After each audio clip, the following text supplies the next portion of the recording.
Good morning, everyone. Good morning, Rabbi. We are learning Mishna Yevamos, Parikut Gimel, chapter 13, Mishna Beis, Mishna 2. Ezi Ketana Shatzricha L'Moyin. What girl, what minor girl? Again, she's an orphan. Her father is not around anymore. Father's gone. And Midrabanan, according to rabbinic law, her mother or her older brothers, her adult brothers, can marry her off. So what kind of a katana, meaning what stage does she have to be at that she should need to refuse? Meaning there has to be, I shouldn't say stage here. I should say what has to happen that this marriage, this rabbinic marriage, actually takes place so that if she wants to marry somebody else, that she has to go through the miyum, the refusal. And the answer is, Kol shisiua ima v'acheha ladata. A girl who her mother or her brothers married her off ladaita, with her intent, with her consent. She has to consent to it. Now, that is explained here on the bottom as the young girl must understand what it means to be married. She must understand that she is now getting married, and she must agree to the marriage taking place.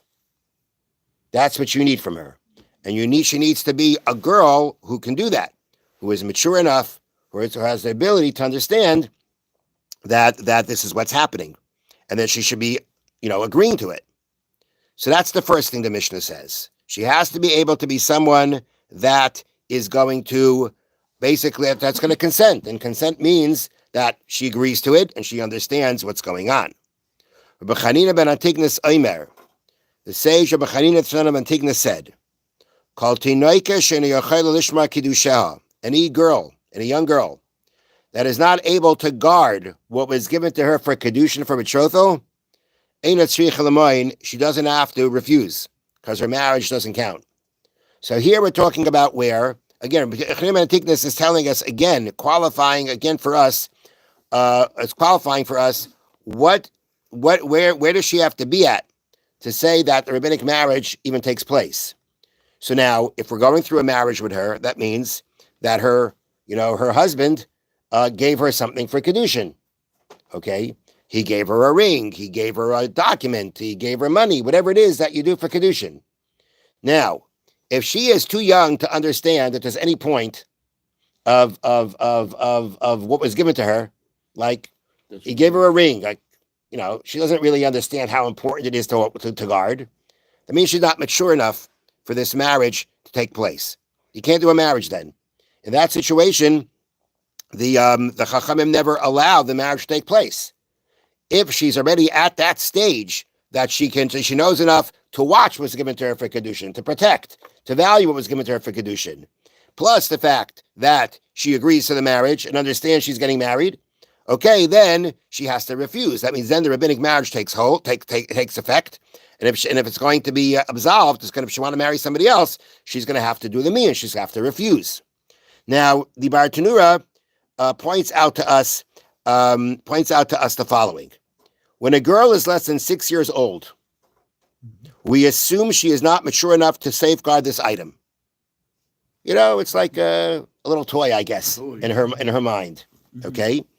If her relatives marry her off at such a young age, her marriage is not recognized and she does not have to make miyun before marrying someone else. A girl over the age of 10 is assumed to have this level of maturity.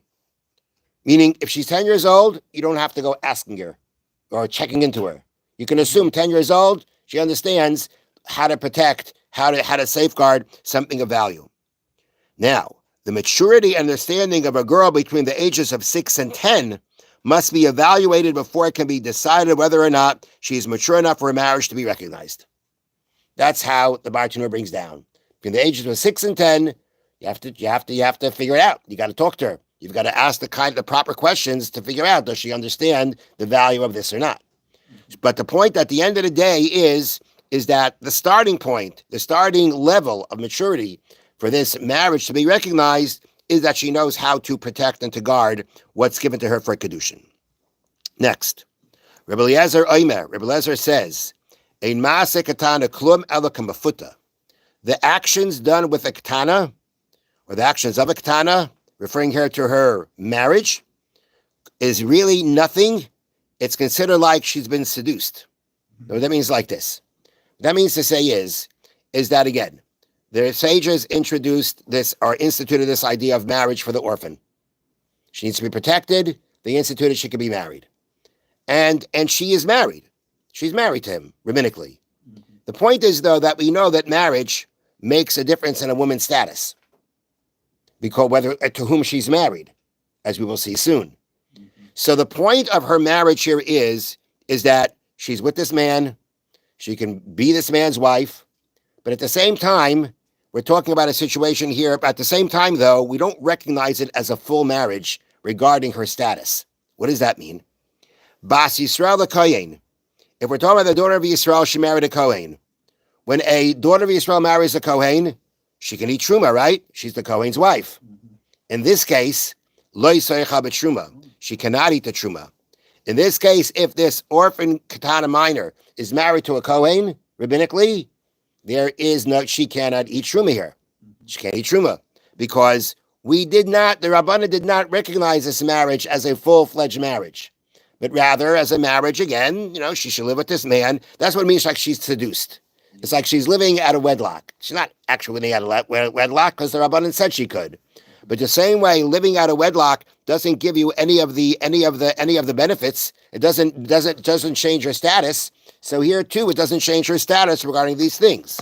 So Bas Yisrael Kohen, Bas Yisrael to a Kohen, lo yisaycha b'truma, she cannot eat truma. Bas Kohen li Yisrael, if we're talking about the daughter of a Kohen to a Yisrael, okay, that means when she was by her father, she could eat truma. Now she marries a Yisrael. Typically, she can't eat truma. In this case, she can keep eating truma because we don't recognize this. The Rabbanan, the sage, didn't recognize this marriage as a full-fledged marriage, and therefore she doesn't lose the right to eat truma. So that is the opinion of the Mishnah here. That basically says that Rebbe Lezer said that this rabbinic marriage is kind of so-so, nishta hin, nishta her. It's a marriage, okay, and it's meant to protect her, and no one should do anything, should consider doing anything to her. At the same time, though, the difference in her status because of the marriage doesn't change because of this marriage, according to Rebbe Lezer. Now, so they bring down here that there are those who disagree with Rebbe Lezer, and that the halacha is right. The halacha is not like Rebbe Lezer. Those who argue on Rebbe Lezer say the following. They hold that the rabbinic marriage of an orphan girl is not limited in scope. The rabbis treat her as if she has a full marriage. According to this opinion, if the daughter of a Kohen marries a Yisrael, she may not eat truma. Well, if the daughter of a Yisrael marries a Kohen, she may eat truma because she's a full-fledged marriage. Now, at the same time, it's a rabbinic marriage. It's not a Torah-recognized marriage. It's a rabbinic marriage. So the only kind of truma, the daughter of Yisrael who marries a Kohen through this, rabbinic marriage, the only kind of truma she may eat is what is called rabbinic truma. It means only something that needs truma to be separated from according to rabbinic law, and therefore the truma has a status of rabbinic law. That's what she can eat from her husband. But something that is considered truma according to Torah law, that she can't, because according to Torah law, she's not married. Now, another thing that I want to mention here is that the Bartanura points out the following. Somebody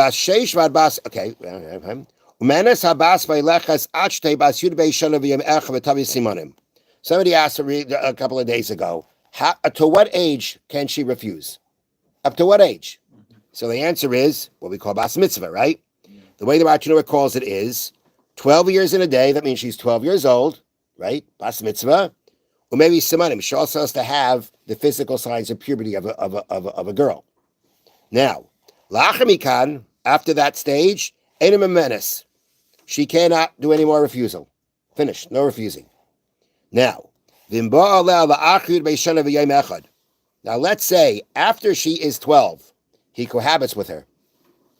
Even though she did not bring any of those physical, she has no physical signs of adulthood.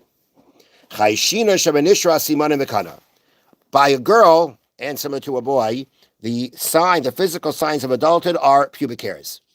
So the point is, if she's 12 years old and she hasn't brought the pubic hairs, she's actually considered still a minor. And she wanted to refuse, she could. Once she brings the pubic hairs, we say she's already considered a full-fledged adult, no more refusal. She needs a get, she's a bill of divorce. If she was 12 years old, right, and as far as we know, she, and from what we knew, she didn't have hairs, but then she cohabited with her husband, then we say that she can't refuse anymore. Because it's possible that through the act of cohabitation, those hairs fell out and were lost. So when we say there's a difference between 12 years old and with the physical signs of adulthood or not, the difference that's only going to make a difference if she didn't cohabit after she was 12 years old, after she became a full 12 years. But if she did cohabit, even if we don't see any hairs, then we have to be concerned that through that cohabitation, those hairs fell out, and that she is already a full-fledged adult, and therefore mian she would not be able to make.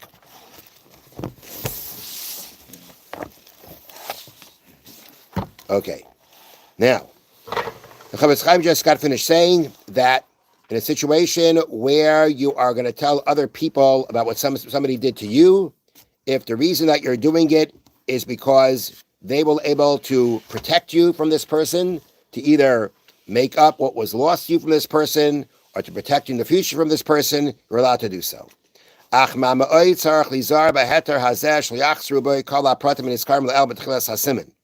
has to be very careful to make sure that all the conditions mentioned before that allow you to go ahead and tell others about what somebody did have to be fulfilled.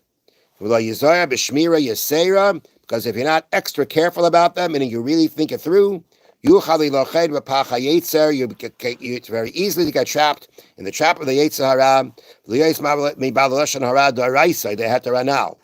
And it won't take much for you to land up being someone who is speaking Lashon Hara. And therefore he says, I'm going to review now with you all those conditions mentioned before. We will not go through all of them now, but just one example is going to be that before you go ahead and tell other people about this, you better be very, very sure that something constructive can really come out of this. Mm-hmm. Because you have to, and that's a real example. That's one of the conditions that really you can be very quick to say, oh, I'm doing it for constructive purpose, and there really is no constructive purpose because you just really want to say it. So the fact that there can really be some constructive purpose from this is going to be one of the conditions that you have to really seriously think through and seriously decide that it can happen before you're going to speak Lashon Hara about this person to other people for yourself. Have a wonderful day. Thank you, Rabbi. Thank you, Rabbi.